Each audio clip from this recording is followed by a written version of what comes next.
Mhuri yeZimbabwe tatambira mashoko anodai kurwadza. Mumwe murume angachiita zvekuredza anonzi Tokmo Mutinzwa adai kunyura muna Hunyane River. Mutumbi wake kudai kutsvagwa naKochirambo. Ndichikutambirai pano paHot News TV. Pamuchange muchiwana manews updates ezvinhu zviri kuitika munyika yedu yeZimbabwe.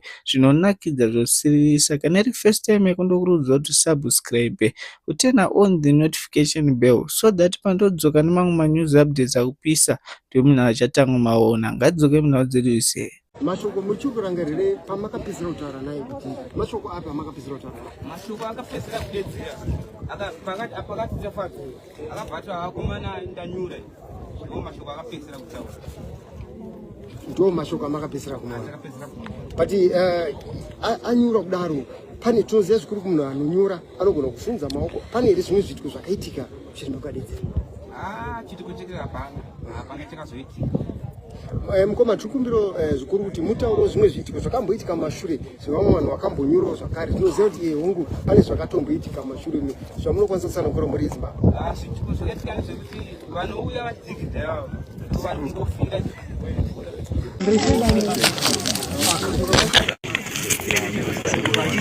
watozvitenderedza chinoda kusaidi right side kwake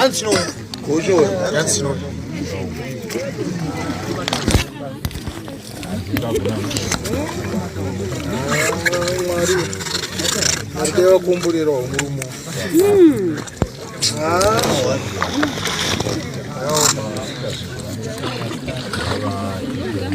Mukumbulira ano kufara kwevanhu.